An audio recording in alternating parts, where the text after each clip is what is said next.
ዓለምን ጉድ ያሰኘው አፍሪካዊ ታላቅ መሪ ኢብራሂም ትራኦሬ።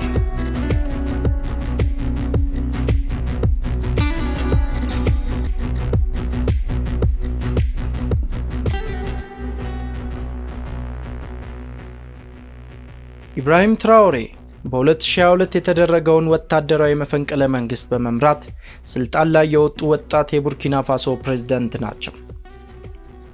በምዕራብ አፍሪካ ካሉ ወጣት መሪዎች መካከል አንዱ እንደመሆናቸው መጠን የኢብራሂም ትራኦሬ የህይወት ታሪክ፣ የድፍረት አመራራቸውና ጠንካራ ሀገራዊ አቋማቸው የዓለምን ትኩረት ስቧል። ፕሬዝዳንት ከመሆናቸው በፊት በቡርኪና ፋሶ ጦር ውስጥ ካፒቴን ሆነው ያገለገሉ ሲሆን በጀግንነታቸውና በስትራቴጂካዊ ወታደራዊ እንቅስቃሴያቸው ዕውቅናን አግኝተዋል።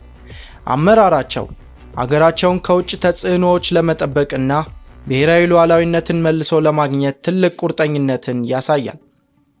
ኢብራሂም ትራኦሬ ስልጣን ከያዙ በኋላ ቀጣይነት ያለው ጂሃዳዊ አመጽና የፖለቲካ አለመረጋጋትን ጨምሮ ብዛት ያላቸው ከፍተኛ ተግዳሮቶችና የግድያ ሙከራዎች ገጥመዋቸዋል።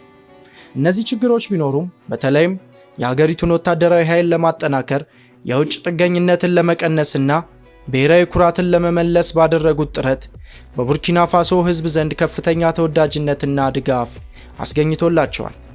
አመራራቸው የቡርኪና ፋሶ የውጭ ግንኙነት፣ የኢኮኖሚ ፖሊሲዎችና ወታደራዊ ስትራቴጂ ላይ ለውጥን አምጥቷል።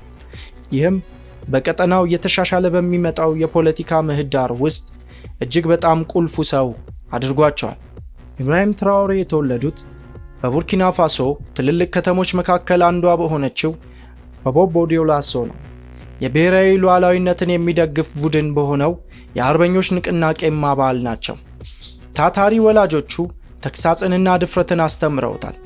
ፕሬዝዳንቱ ከልጅነታቸው ጀምሮ አገራቸውን ለማገልገል ከፍተኛ ፍላጎት ነበራቸው። ኢብራሂም ትራኦሬ ወታደራዊ መኮንን ለመሆን የሰለጠኑበት የጆርጅ ናሞዋኖ ወታደራዊ አካዳሚ ነበር። ከተመረቁ በኋላ ጦሩን የተቀላቀሉ ሲሆን ከአክራሪ እስላማውያንና ከአይሲስ ጋር ለመዋጋት በተደረጉ ጸረ አመጽ ዘመቻዎች ላይ ተሳትፈዋል።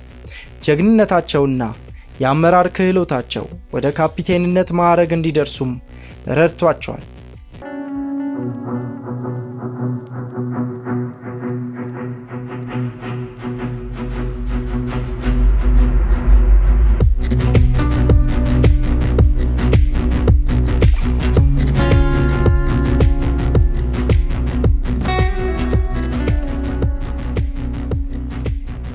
ካፒቴን ኢብራሂም ትራኦሬ በጥር 2022 የሀገርን ደህንነትና መልሶ ማቋቋም የአርበኞች ንቅናቄ ፖል ሄንሪ ሳንዳጎ ዳሚባን ስልጣን ላይ ያወጣውን ወታደራዊ መፈንቅለ መንግስት በመደገፍ ትልቅ ሚና ተጫውተዋል።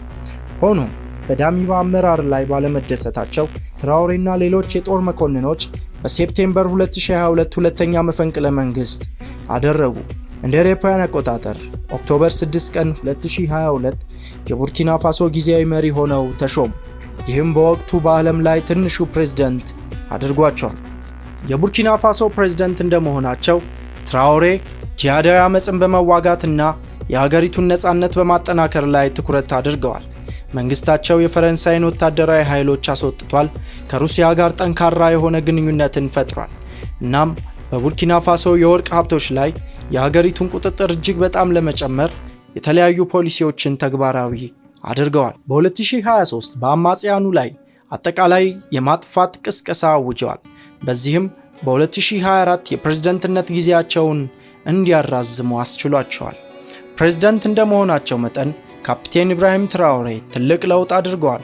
ቡርኪና ፋሶን ጠንካራና ነፃ ሀገር ማድረግ ፈልገዋል። ከፈረንሳይ ጋር ያላቸውን ግንኙነት አቋርጠው ሩሲያን ጨምሮ ከአዳዲስ አጋሮች ጋር ግንኙነትን ፈጥረዋል። በቡርኪና ፋሶ የሚገኘው የሩሲያ ኤምባሲ መንግስታቸውን በመደገፍ ረገድ ትልቅ ሚና ተጫውቷል።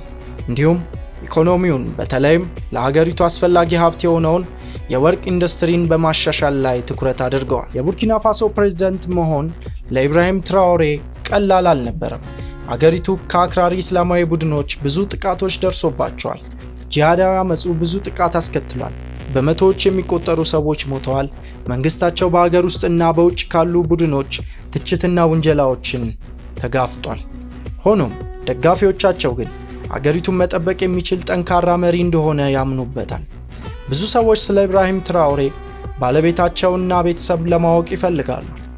ሆኖም ስለነሱ በይፋ የሚታወቅ ነገር ብዙም የለም፣ ምክንያቱም እርሳቸው አልገለጡትምና ነው። አንዳንድ ሪፖርቶች እንደሚሉት ግን የኢብራሂም ትራኦሬ ሚስት ሙስሊም ናቸው ይላሉ። ነገር ግን ትራኦሬ የግል ሕይወቱን በድብቅ ይይዛል። ስንት ልጆች እንዳሉትም ግልጽ አይደለም።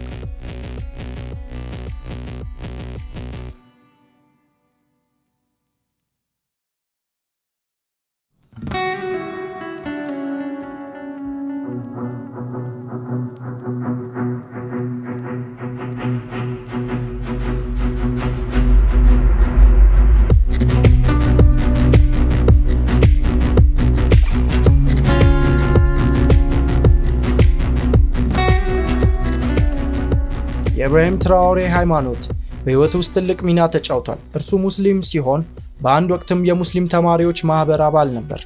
በቡርኪና ፋሶ ውስጥ ያሉትን የተለያዩ ባህሎችም ያከብራል። በሀገሪቱ ውስጥ ካሉ ትላልቅ የጎሳ ቡድኖች አካል ነው። በእርሳቸው አመራር ቡርኪና ፋሶ የውጭ ግንኙነቷን ከፈረንሳይ ወደ ሩሲያና ወደ ቱርክ ቀይራለች።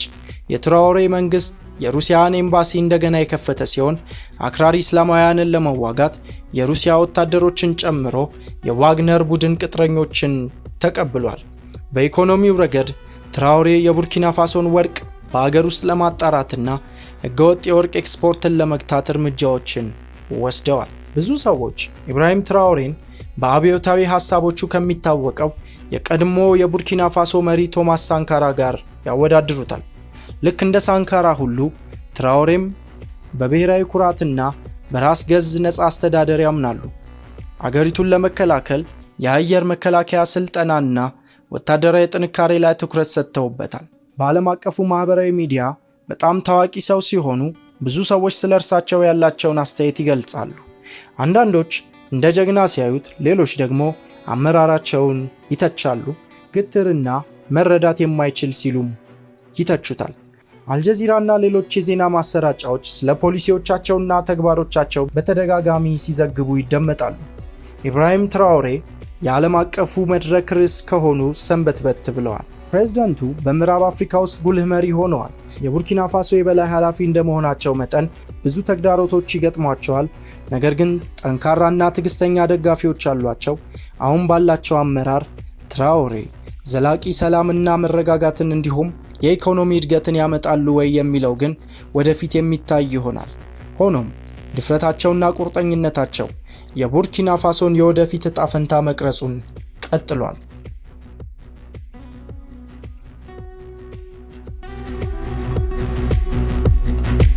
ተመልካቾቻችን ሌሎች ቪዲዮዎች ወደ እናንተ እንዲደርሱ ላይክ፣ ሼር፣ ሰብስክራይብ በማድረግ ቤተሰብ ይሁኑ።